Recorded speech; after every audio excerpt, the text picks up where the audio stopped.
by you and I need transportation. Aye. I'll get her out to you right away.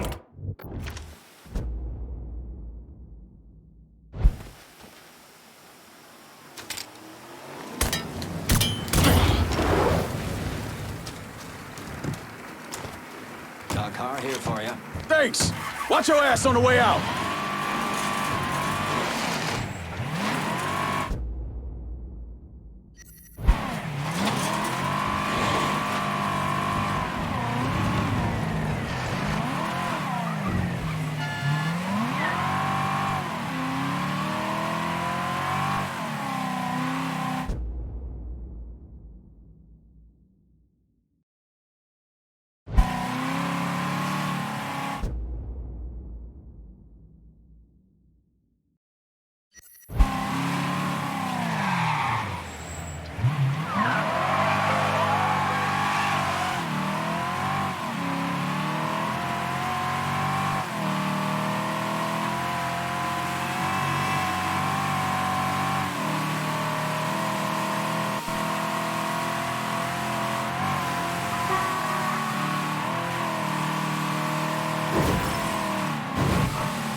After Lincoln Clay vanished, Thomas Burke assumed control of the city.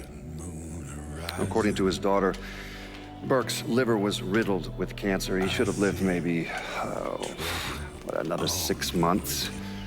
But that selfish bastard used the money Lincoln left him to go to Mexico and get a black market transplant. And then he hung around for another 16 years.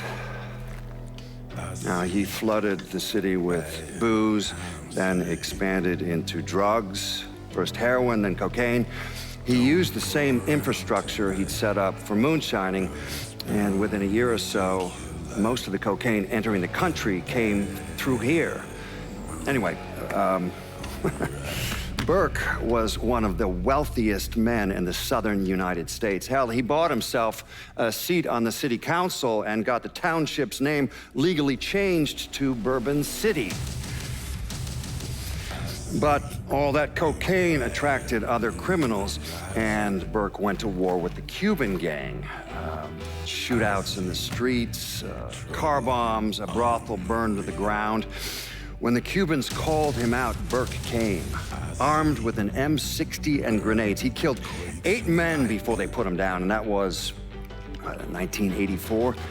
And since then, no one has sat on the throne for more than a few months. The city is still a lawless fool's paradise.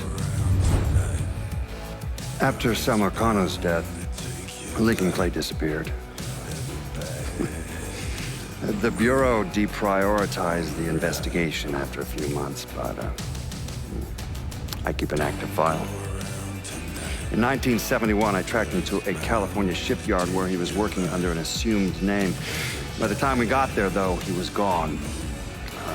The trail went cold, and by 77, 78, I figured he was dead. But then I got a report of someone matching his description working with the Colombians. Since then, there's a new sighting of him every couple of years. Lincoln made it out to California. Worked at the shipyards for a few years. Met him a woman. Seemed like he was gonna get married, but then it all came apart. Don't know why. And he started moving around. He went to Alaska, New York, South America. He even went back to Vietnam.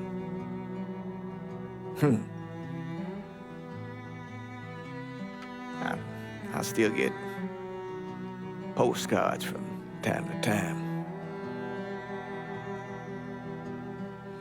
I think Lincoln wasn't able to accept the world for what it is, or his place in it.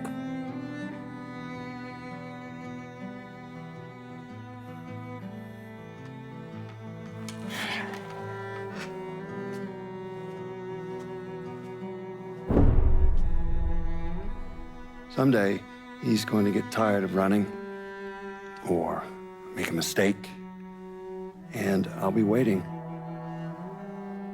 I promise you that. Let me ask you something. Senator! Where were you when John Fitzgerald Kennedy was assassinated? I don't remember. At home, I believe. I don't remember. At home, I believe. Let me tell you where I was. A muddy hut in Vietnam.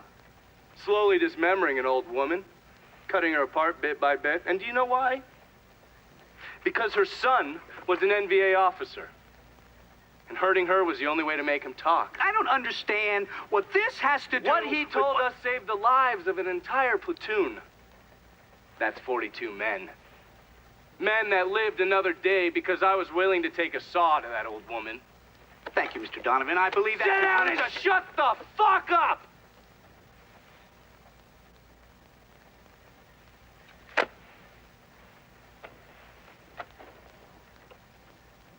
I did a lot of terrible shit over there. In the name of this country. Shit that will haunt me for the rest of my life. But I did it because I believed in the fight. I believed what this nation stood for. So, to be sitting there ass deep in mud with that old woman scattered all around me, and hearing that the President of the United States had just been fucking murdered, well, I knew right then and there that I couldn't let that stand. That I would find a way to make it right no matter how long it took. What are you saying? I'm saying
They're next.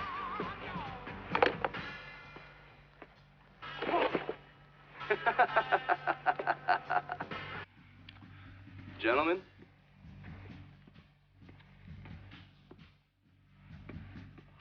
God!